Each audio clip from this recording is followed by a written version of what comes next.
Chapter number 3। इस chapter में हम फ्रेंड्स शॉर्ट फॉर्म्स के बारे में सीखेंगे। शॉर्ट फॉर्म से मतलब इंग्लिश शॉर्ट हैंड में या हिंदी शॉर्ट हैंड में कुछ ऐसे वर्ड्स होते हैं जो हमें उनको याद करना ही पड़ता है। उनको हमें अच्छे से थोड़ा प्रैक्टिस करके याद करना पड़ेगा। ये वो वर्ड्स होते हैं जो किसी भी स्टोरी में बार बार रिपीट होते हैं। तो ऐसे वर्ड्स जो बार बार रिपीट हो रहे हैं उनके लिए कुछ छोटे छोटे साइन बना दिए जाएं, चिन्ह बना दिए जाएं, तो हमारी स्पीड कुछ बढ़ सकती है। जैसे सबसे पहले होते हैं लोगोग्राम्स, शब्द चिन्ह। दूसरे होते हैं ग्रामलॉग्स, शब्दाक्षर। नेक्स्ट होते हैं कॉन्ट्रैक्शंस, संक्षिप्ताक्षर। और होते हैं फ्रेज, यानी कई वर्ड को मिला के लिखना, एक साथ जोड़ के लिखना, फ्रेजेस होते हैं। तो सबसे पहले हम ये समझ लेते हैं कि ये क्या होते हैं। तो जैसे फ्रेंड्स मैं एक एग्जांपल से आपको समझाऊंगा कि आप जैसे इंग्लिश लिखते हैं, कोई भी इंग्लिश का कोई टॉपिक लिखते हैं तो comma, full stop, question mark ये बार बार आते हैं। आप इनको पूरा क्यों नहीं लिखते?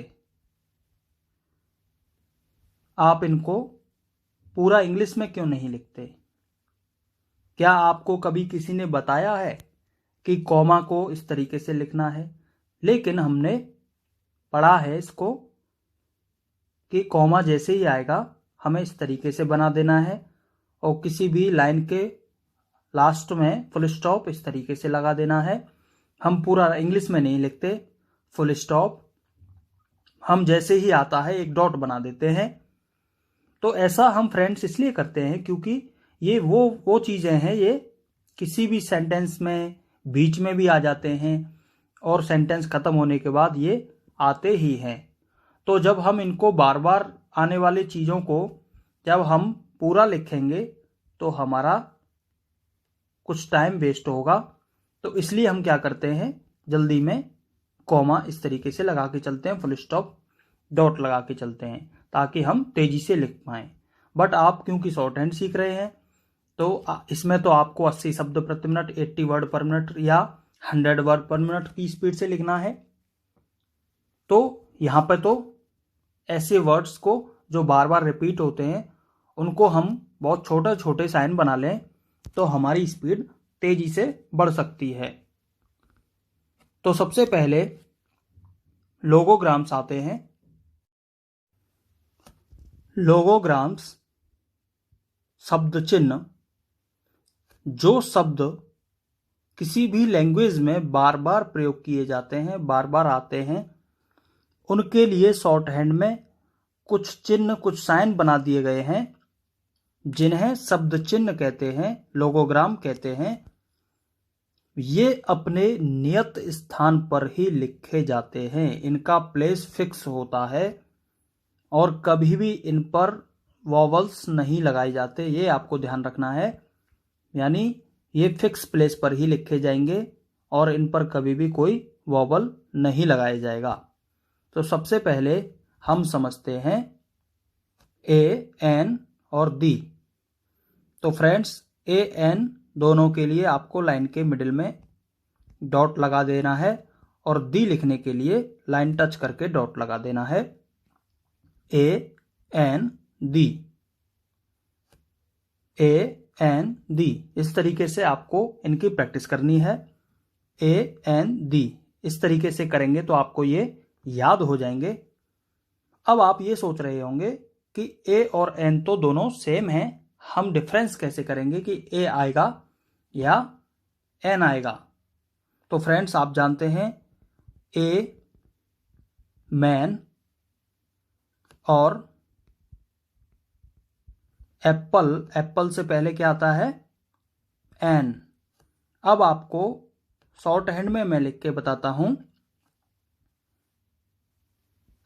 एप्पल तो आपको यहाँ पर मैं डॉट लगा दूँ, तो अब आपको फ्रेंड्स इसको पढ़ने के लिए बोला जाए तो आप कैसे पढ़ेंगे, क्या पढ़ेंगे, इसको ट्रांसलेट करेंगे तो एप्पल है, तो आप समझते हैं कि वोवल है। इस वर्ड का पहला जो सुनाई दे रहा है, हमें वोवल सुनाई दे रहा है, ए। तो आप जानते हैं एन एप्पल होगा, ना कि ए एप्पल।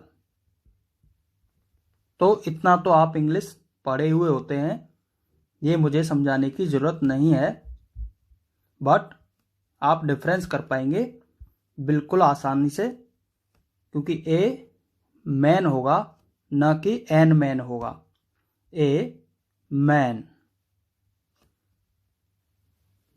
और दी आए तो दी के लिए आपको लाइन पर टच कर देना है एक डॉट, तो ये दी माना जाएगा।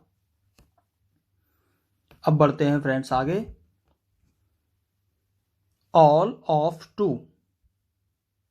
ऑल ऑफ टू लिखने के लिए ऑल है, ये डार्क होता है थोड़ा, ये ध्यान रखना है आपको अपने मन में। ऑल ऑफ टू लाइट होते हैं, और ऑफ ऑल जो है डार्क होता है। बट डार्क करने के लिए आपको मैं पहले ही मना कर चुका हूँ, आपको अपने दिमाग में रखना है कि ऑल लाइट होता है या डार्क होता है। तो फ्रेंड्स ऑल होता है डार्क, लेकिन आपको डार्क नहीं करना है, बस अपने मन में रखना है। ऑल ऑफ टू लाइट होते हैं, ऑल ऑफ टू। इनके साइज का आपको विशेष ध्यान रखना है, जैसे कि हम इसके 3 टुकड़े कर देते हैं तो 1/3 इतने पार्ट का आपको इसको बनाना है, यानी कम से कम इससे ज़्यादा नहीं बनाना है, आपको बड़ा नहीं कर देना है। तो ये हो गए फ्रेंड्स 120 डिग्री एंगल पर all of two, all of two, all of two. तो यहाँ पर ऑल और ऑफ एक तरीके से सेम हो गए, और सेम होने से कोई फर्क नहीं पड़ने वाला है, ये मैं आपको पहले प्रूफ कर चुका हूँ यहाँ पर। तो आप बस इनको याद करते जाएं, आपको कोई दिक्कत नहीं आएगी आगे। ऑल ऑफ टू लाइन पर टच करके। नेक्स्ट है ओव ऑन बट, ये होंगे 90 डिग्री एंगल पर।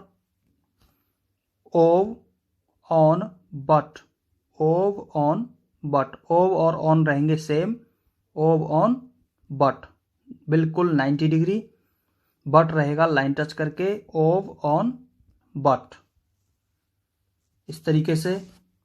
नेक्स्ट है ऑट हु, 60 डिग्री एंगल पर, ऑट लाइन से ऊपर, हु लाइन टच करके, ऑट हु, ऑट हु, ऑट हु। इनको आपको बोलते हुए प्रैक्टिस करना है, ऑट हु। और एंड शुड होते हैं फ्रेंड्स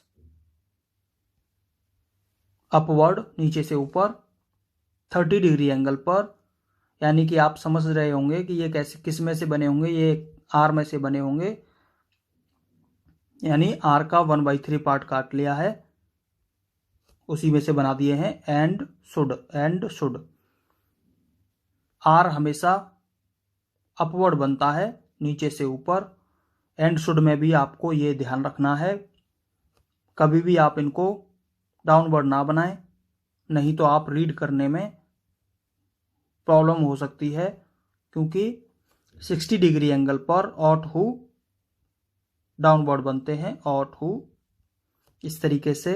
एंड शुड अपवर्ड बनेंगे, एंड शुड, एंड लाइन से ऊपर मिडिल में, शुड एंड शुड, इस तरीके से।